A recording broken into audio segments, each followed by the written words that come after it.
Nous allons maintenant écouter le représentant de Marine Le Pen. Je cherche ma fiche pour vous le présenter. Il s'agit d'Hervé Juvin. Il est député européen, conseiller régional des Pays de Loire, conseiller de Madame Le Pen sur les questions environnementales. Bienvenue, merci d'être avec nous, Hervé Juvin. Vous avez, comme les autres représentants des candidats, ou les candidats eux-mêmes, pour ceux qui ont pu faire le déplacement, vous avez 6 à 7 minutes pour nous dire comment Marine Le Pen projette la France et la ville française dans l'avenir, et notamment comment elle perçoit cette notion de durabilité, toujours en lien avec les territoires. En 6 à 7 minutes, la tâche est ardue. Merci en tout cas de votre accueil, merci de votre invitation. Je vous présente tout d'abord les excuses de Marine Le Pen, qui est hors de Paris et hors de la métropole aujourd'hui, qui n'a donc pas pu être avec vous et participer à cette réunion. Je voudrais aussi vous dire que je suis au cœur d'un sujet qui me tient à cœur, puisque avec Andrea Cotarac qui m'accompagne ici, nous avons créé, voici maintenant 1 an, le mouvement Les Localistes. Nous avons publié un manifeste au cours du second trimestre de cette année, qui a été très largement repris, et j'observe que le mot localisme s'est installé dans le débat public. Et j'observe qu'à peu près tous les candidats se sont emparés de ce mot, ce dont nous nous réjouissons. Alors en 6 ou 7 minutes, que vous dire ?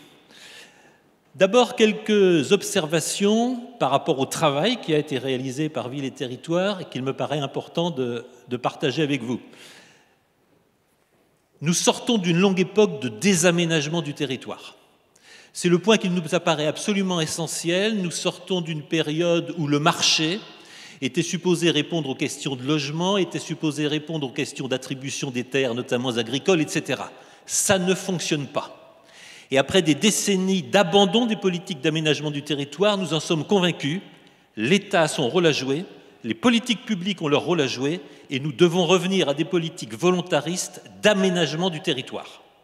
La répartition des populations sur le territoire, l'égalité territoriale, la distribution des services publics, la capacité des Français à avoir accès à un service humain, pas taper 3, taper 5, on n'a pas compris, recommencer sans arrêt en boucle. Tout ça, ça doit participer d'une politique résolue de réaménagement du territoire. L'autre élément, c'est la subsidiarité. C'est un mot qui a pratiquement disparu des instances européennes, c'est un mot qu'on entend très peu. C'était pourtant un mot fondamental. J'observe que, et c'est le cadre de l'étude qui a été réalisée, les Français ont des choses à dire sur la manière de vivre, d'habiter, de travailler, de se déplacer. Il faut les entendre, et il y a un mot que j'ai beaucoup aimé aussi dans le travail de Jean-Marc Jancovici, c'est « désirable ». Je suis persuadé que nous avancerons parce que nous rendrons désirable ce qui est nécessaire, notamment dans le domaine de la transition écologique et de la transition énergétique. Les pires ennemis de l'écologie, c'est ceux qui pratiquent l'écologie punitive, l'écologie de l'hyper-réglementation et l'écologie de la contrainte. Je ne voudrais pas rester dans la vision d'un monde idéal, un monde réaccordé où les métropoles, la campagne, etc., tout va bien. Je pense qu'il est important que nous partagions un constat. Nous sommes au bord d'une crise grave pour des millions de Français, du habiter, se chauffer, se nourrir, se déplacer. Nous avons vu cet hiver la grande inquiétude devant la précarité énergétique. C'est pour demain. Nous avons étouffé les inquiétudes de ces Français qui, parce qu'ils ont un vieux moteur à essence dans leur voiture ou qui roulent en diesel, ne peuvent déjà plus accéder au centre-ville et ont peur maintenant, demain, de ne même plus pouvoir accéder aux agglomérations. J'emprunte cette formule à Andrea Cotarac. Les zones à faible émission sont trop souvent des zones à forte exclusion sociale. Vous avez des millions de Français qui s'inquiètent de leur capacité de pouvoir circuler, se déplacer, y compris pour faire domicile-travail, domicile-hôpital, université, aéroport, etc., etc. Une fois évoqués ces aspects de ce qui se passe et ce que nous voulons conduire, politique d'aménagement du territoire, retour à la subsidiarité, et puis prendre en compte ces millions de Français qui ne vont plus y arriver, 2 ou 3 observations un tout petit peu plus précises. Il n'y a plus d'opposition ville-campagne. On est en France dans 80% de la population qui vit comme s'ils vivaient dans les métropoles. Ils ont Netflix, ils ont accès à des services à domicile, etc., etc. Et de plus en plus, ils vont se faire livrer. C'est le phénomène du télétravail, c'est le phénomène de la pièce en plus à partir desquelles on va travailler. En gros, les valeurs urbaines et les modes de vie urbains ont envahi à peu près toute la France. La deuxième observation, c'est que la technique va bouleverser tout ce que nous disons. Je ne m'étendrai pas sur ce sujet, mais j'ai simplement été approché, j'ai eu des réunions passionnantes avec une entreprise qui propose de rénover les stades en centre-ville pour en faire des pistes d'atterrissage et de décollage de drones. Ça va se passer. Ça va se passer dans les années à venir. Tout ce que nous appelons distribution, accès aux zones commerciales, etc., va être révolutionné. Et ça me conduit à un point très important, c'est que, où qu'il se trouve, au fin fond de l'Ariège, de la Lozère ou au centre de Paris, le logement est en train de devenir une plateforme de services universel. Ça, je pense que nous devons tous en prendre conscience dans nos anticipations sur la ville, le habiter, se déplacer demain. C'est un peu ce qui se passe pour la voiture, dont vous savez qu'aux États-Unis, on dit la voiture électrique, c'est plus une voiture, c'est un smartphone à roues et qui se déplace. Le logement, c'est en train de devenir la même chose. C'est une plateforme universelle de surveillance de santé, d'accès aux soins, aux conseils à distance, de livraison, etc., etc. Et cette évolution du rôle du domicile, je pense qu'il faut en prendre compte parce qu'elle est en train de bouleverser tout ce qu'on pensait sur la métropole, la grande ville, le village ou l'habitat dispersé. La situation géographique compte en termes de voisinage, et on va venir au terme de quartier, elle est beaucoup moins déterminante en termes de mode de vie et de valeur de vie. Alors, si je me tourne maintenant vers l'avenir et vers nos propositions, dans le temps qui m'est imparti, la première chose, c'est quand même l'aberration qui consiste à taxer la propriété.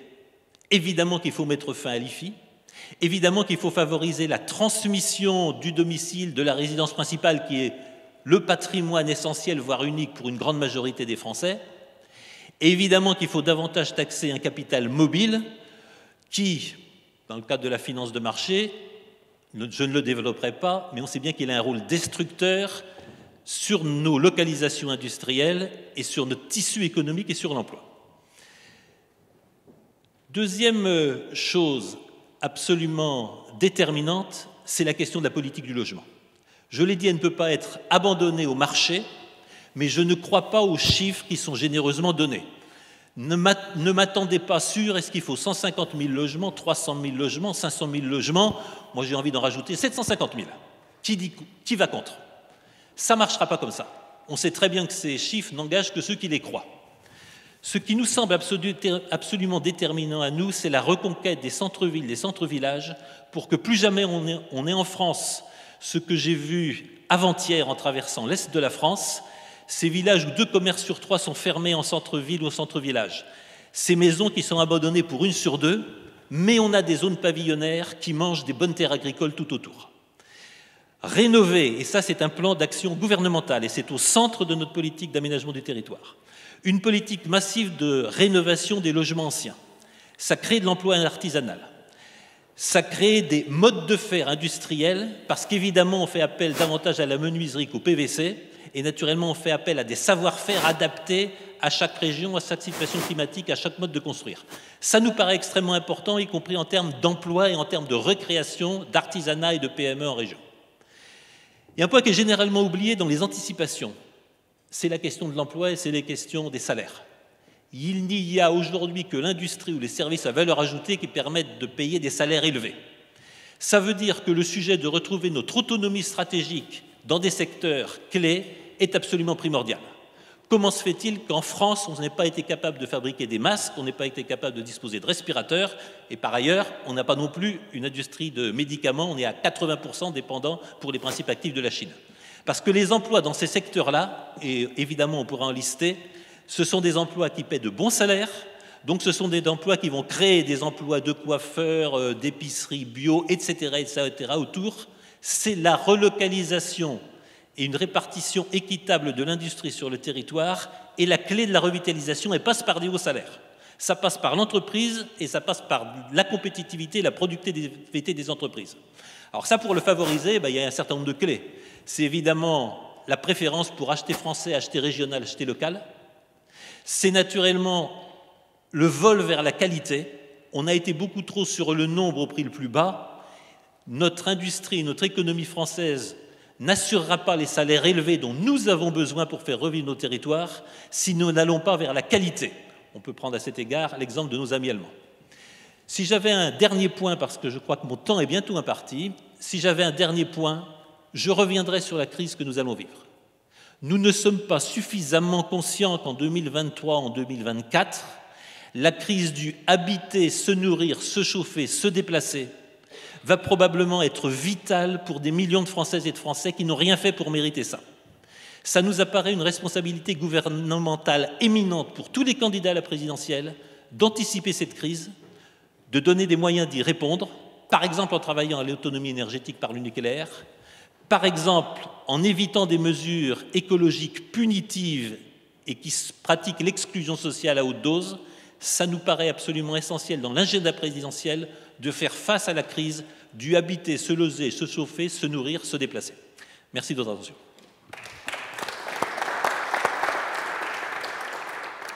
Hervé Juvin, vous avez évoqué une maison, ou en tout cas un habitat plateforme de service. Cet habitat plateforme de service, il ne sera pas connecté sur le local, il le sera bien sûr, mais il sera ouvert sur le mondial. Comment vous conciliez le localisme cher à votre programme avec cet habitat plateforme qui, lui, ressemble plus à la nouvelle économie qui nous branche sur le monde et non pas nécessairement sur le local? Vous imaginez bien que s'il y a un mot que j'ai vu avec grand intérêt et grand plaisir dans l'étude qui a été réalisée, c'est le mot du quartier. J'ai envie de vous poser la question, qui est certain qu'il a 5000 amis sur Facebook? Ce qui compte, quand ça va mal un soir de déprime, c'est quand même de pouvoir aller prendre un verre au bar d'en bas, au café du coin, parler avec des gens, partager. En général, ça va mieux au bout d'un moment. Ce que je voulais simplement dire, c'est que le logement plateforme de service, c'est du hors-sol. C'est dématérialisé, déterritorialisé. Et ce qui sort très clairement de ce que disent les Français, c'est que le quartier est en train de prendre une importance considérable. Alors nous l'avons beaucoup publié dans le manifeste des localistes. Le quartier, c'est probablement tout ce qu'ont en commun des Françaises et des Français qui n'ont plus rien en commun.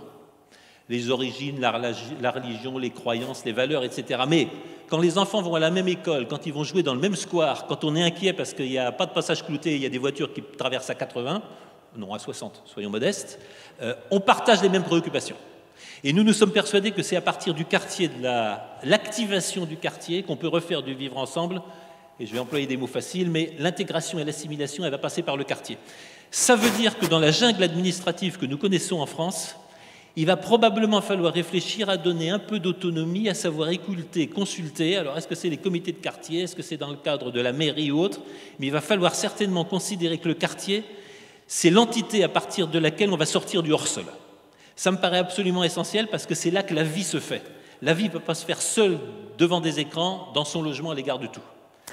Il y a eu un débat cette année, assez récent, sur le pavillon. Le pavillon prend de la place, il n'est pas nécessairement durable ou écolo, et donc on veut lui substituer dans les zones de tension démographique et où il y a une forte demande de logement. On voudrait lui substituer un autre type d'habitat, soit un habitat restructuré avec toute la végétalisation à laquelle on peut penser. Mais en même temps, le pavillon, c'est une culture, c'est des quartiers, c'est des gens qui se connaissent, c'est ce qu'on disait un peu péjorativement autrefois, mais ça dit bien ce que ça veut dire, le « ça me suffit », c'est-à-dire mon environnement immédiat. Comment se positionne votre candidate par rapport à cela? Alors, je crois déjà vous avoir donné un élément de réponse. Nous croyons à la revitalisation des centres des villages, des villes. Nous croyons donc à un grand plan pour les mettre aux normes énergétiques, pour les mettre aux normes d'habitat et de confort moderne. Nous pensons qu'un grand plan de rénovation, quelquefois même de reconstruction de l'habitat ancien en centre-village ou en centre-ville, c'est un élément fondamental de la politique que nous entendons conduire. Il est très clair, on ne peut plus continuer à stériliser des terres agricoles, à les imperméabiliser, à les construire au rythme actuel. Alors je vais employer un mot barbare, mais que tous nos amis écologistes connaissent bien. La question, c'est les externalités. C'est que la zone pavillonnaire avec 500 mètres carrés autour de chaque maison individuelle, avec la voirie, etc., les externalités sont absolument considérables et destructrices. Et si on veut rêver de rapprocher domicile, travail, lieu de consommation, médecin, pharmacie, etc., on voit bien que la solution, elle est beaucoup plus dans le centre-ville, elle est beaucoup plus dans le réhabiter et réinvestir le centre-village, qu'elle n'est dans l'extension indéfinie des zones pavillonnaires, qui se heurte à une réalité que je n'ai pas évoquée, mais dont il faut être conscient. La mobilité est en train de diminuer en France. Tout est plus lent, plus coûteux, quelquefois plus dangereux. Et donc la fameuse répartition spatiale, mais vous le savez tous par cœur, la fameuse répartition spatiale, le domicile 20 km, le travail 20 km, le supermarché, c'est fini. Ça ne peut plus fonctionner comme ça.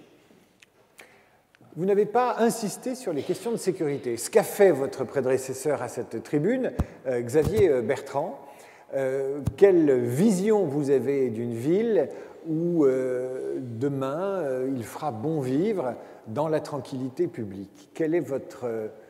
Quelles sont les propositions que vous faites dans ce domaine-là? Toujours en lien avec cette vision localiste du développement. Là encore, retour au territoire. C'est le mot d'ordre le plus connu chez les gendarmes, et il serait souhaitable que les policiers s'en emparent. Un gendarme qui connaît bien son territoire, un gendarme qui finit, après quelques années, par connaître à peu près tous les habitants du territoire où il opère, c'est un bon gendarme parce qu'il sait ce qu'il faut faire. Il faut qu'on retrouve beaucoup plus la police de proximité. Je ne me lancerai pas de l'inflation verbale sur il faut durcir les lois, etc. Les lois existent. La question est de leur application, mais la question beaucoup plus est-ce qu'on a une connaissance de la population, de ce qui se passe sur le territoire? Et malheureusement, un certain nombre d'évolutions récentes en termes de gestion de la police, en termes de gestion des effectifs et de présence sur le terrain ne vont pas dans le bon sens. Donc, remettre des forces de sécurité beaucoup plus au contact des populations, avoir un suivi plus précis des populations, mais il est évident que je vais revenir au quartier. Là, c'est une préoccupation de tout le monde. On sait bien qu'un certain nombre des zones, qui étaient des zones, on va dire, à fort banditisme, aujourd'hui, quelquefois, des zones de trafic, sont parmi les zones les plus sûres pour les habitants, parce que quand vous êtes connu, personne ne veut de problème avec vous. Eh bien, il faut appliquer ça au quartier. Les gens sont tout à fait capables de savoir ce qu'il faudrait faire pour la sécurité. Et n'importe quel policier vous confirmera ce que je dis. Il y a combien de quartiers où n'importe qui vous dit « mais attendez, les gens qui posent problème, c'est lui et elle ». Et si eux, on fait ce qu'il faut, il n'y aura plus de problème dans le quartier. Simplement, il faut renouer le lien et il faut réécouter ce que disent ceux qui habitent réellement dans un quartier ou un territoire. Il faut sortir du hors-sol aussi dans le domaine de la sécurité. Marine Le Pen est élue le 24 avril. Quelles sont les décisions, les 3 décisions qu'elle devrait prendre ou qu'elle veut faire prendre à son ministre dans le domaine du logement? 3 décisions très immédiates et très concrètes. Je l'ai dit, je ne me livrerai pas à des annonces en chiffres. La première, c'est évidemment la suppression de ce scandaleux impôt qu'est l'IFI, qui va de pair avec des facilités de transmission de la résidence principale. Le second élément, en termes de logement, je l'ai dit, c'est un plan national considérable d'aide à la rénovation du logement ancien et d'aide prêt à taux zéro, etc., pour celles et ceux qui veulent rénover un logement ancien pour s'y installer et y habiter. Les candidats donnent des chiffres, hein. Les écologistes, je crois, plus 150 000 par an, Valérie Pécresse, 500 000.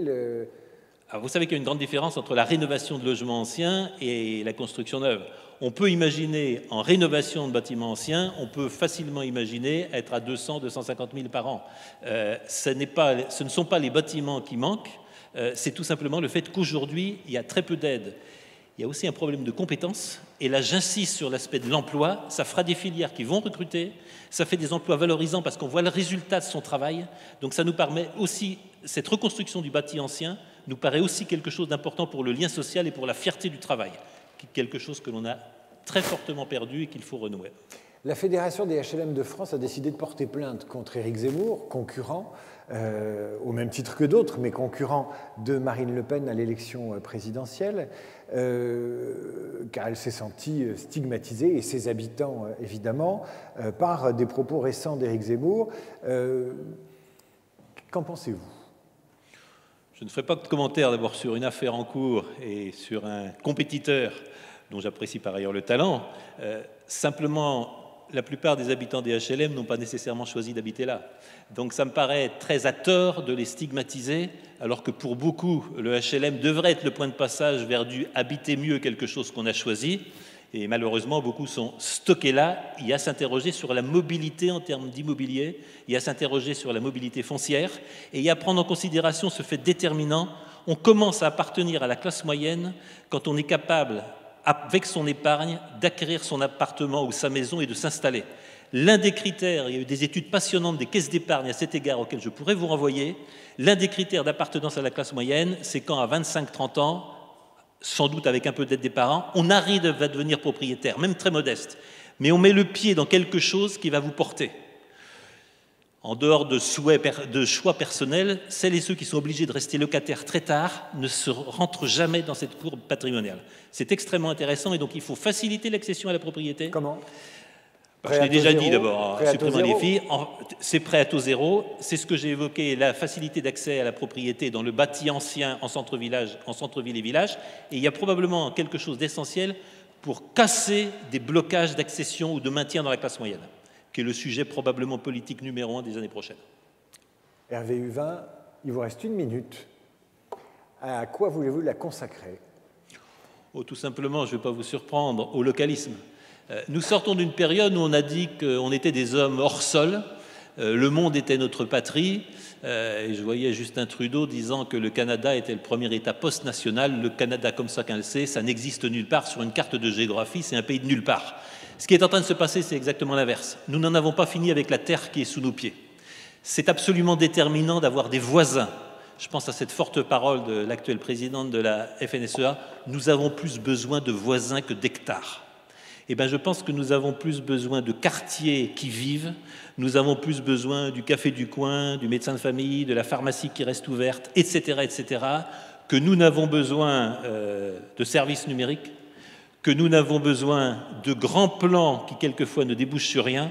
C'est dans la réalité vécue et vivante du quartier tous les jours qu'on va refaire du commun, qu'on va refaire de l'intégration et de l'assimilation et qu'on va pouvoir enfin refaire la plus belle France. Hervé Huvin, merci à vous.